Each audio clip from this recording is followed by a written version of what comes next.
Assalamualaikum warahmatullahi wabarakatuh. Saya Revina Arda, kelas 9A. Saya akan membuat tugas ujian praktek, yaitu menceritakan kisah Nabi Muhammad dari perjalanan lahir hingga wafatnya.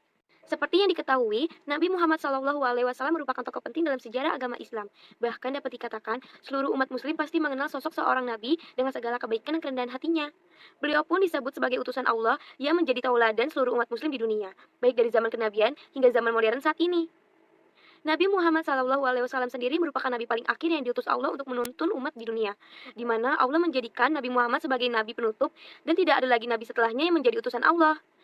Hal inilah yang menyebabkan Nabi Muhammad mempunyai sebutan sebagai Khataman Nabiyyin atau Nabi paling akhir. Sebagai utusan Allah paling akhir, Nabi Muhammad menyempurnakan ajaran Allah yang telah disampaikan oleh nabi-nabi sebelumnya.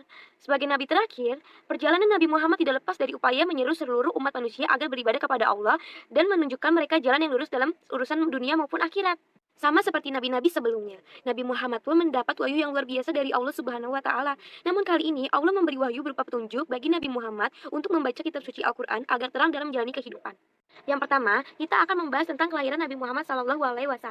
Kisah Nabi Muhammad pertama datang dari riwayat kelahiran Nabi Muhammad sendiri. Seperti diketahui, kelahiran Nabi Muhammad bertepatan dengan peristiwa pasukan gajah yang tengah berusaha merobohkan Ka'bah. Pada saat itu, Allah mengirimkan burung-burung ababil untuk menjatuhkan batu-batu pembawa wabah penyakit kepada pasukan gajah yang sedang berupaya menghancurkan tempat suci dan bersejarah umat Islam atau Ka'bah. Di tahun gajah inilah Nabi Muhammad lahir di Mekah dan besar sebagai anak yatim karena ayah Nabi Muhammad, Abdullah, telah wafat sebelum Nabi Muhammad lahir. Nabi Muhammad dididik dan dibesarkan oleh seorang ibu yang mulia yaitu Aminah. Setelah beberapa waktu bersama sang ibu, kemudian Nabi Muhammad dibesarkan oleh kakeknya yang bernama Abdul Muthalib. Namun tak berselang lama setelah 2 tahun bersama sang kakek tercinta, Nabi Muhammad harus rela ditinggalkan kakek yang turut membesarkannya. Pada usia 8 tahun setelah kepergian sang kakek, Nabi Muhammad kemudian diasuh oleh pamannya yaitu Abu Thalib. Meskipun hidup fakir atau kesulitan dalam mencukupi kebutuhan hidup, namun Abu Thalib adalah seorang dermawan yang rajin berbagi dan bersedekah kepada sesama. Meskipun dalam keadaan sulit, namun Nabi Muhammad SAW dapat tumbuh dan berkembang dengan baik bersama pamannya. Lalu yang kedua, kita akan membahas tentang Nabi Muhammad mendapatkan wahyu pertama. Setelah peristiwa kelahiran, kisah Nabi Muhammad yang patut menjadi teladan adalah peristiwa diturunkan wahyu pertama dari Allah kepada Nabi Muhammad. Sebelum dijadikan seorang rasul, Allah pun telah memberikan anugerah keistimewaan kepada Nabi Muhammad. Salah satunya adalah figur yang bersinar terang, mampu mengalahkan sinar rembulan. Ini dikatakan tanda kebesaran Allah yang menunjukkan Nabi terakhir dengan kemuliaan dan berdiri yang tinggi.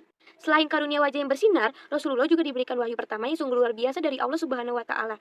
Menjelang diturunkannya wahyu pertama, Rasulullah mendapatkan sebuah mimpi di mana malaikat Jibril datang menghampirinya.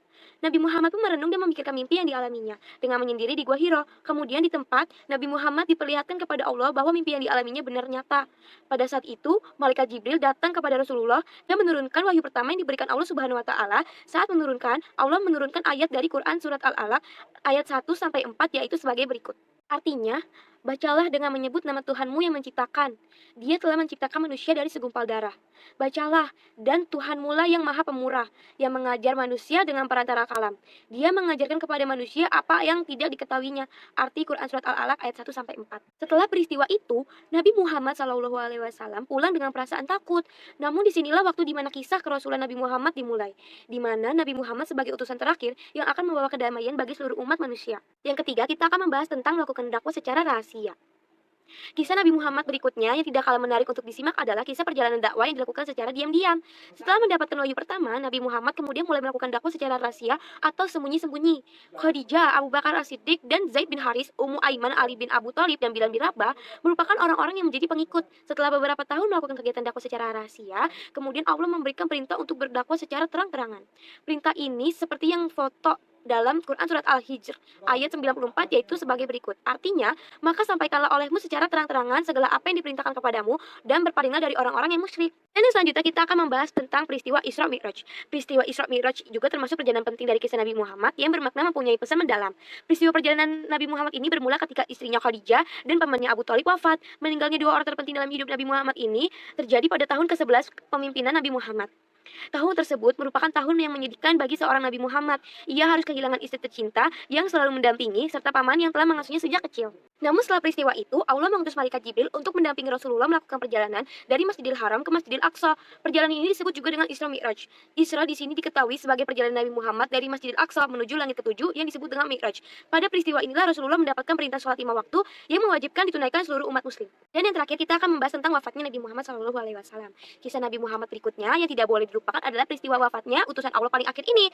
Konon, Nabi Muhammad menderita sakit yang dialami selama beberapa bulan. Setelah melewati penyakitnya, Nabi Muhammad dikabarkan meninggal dunia. Pada saat terjadinya peristiwa menyedihkan itu, sahabatnya Abu Bakar sudah tidak berada di Madinah. Kemudian setelah diberitahu, beliau segera datang ke rumah Aisyah dan mengucapkan pidato yaitu sebagai berikut. Ketahuilah barang siapa yang menyembah Muhammad, maka sesungguhnya Muhammad kini telah mati. Dan barang siapa menyembah Allah, maka sesungguhnya Allah tetap senantiasa hidup dan tidak akan pernah mati. Kemudian, beliau pun mengucapkan firman Allah dalam Quran surat Az-Zumar ayat 30 yang artinya, sesungguhnya kamu akan mati dan sesungguhnya mereka akan mati. Pada saat itulah seluruh umat muslim berduka dan harus merelakan suri tauladan yang tidak lelah mengajarkan kebaikan dalam menjalani kehidupan. Peristiwa ini akan selalu dikenang umat muslim sebagai peristiwa besar dan bersejarah dari perjalanan seseorang yang memiliki segala sifat baik dan kemuliaan. Sekian cerita tentang kisah Nabi Muhammad SAW dari saya.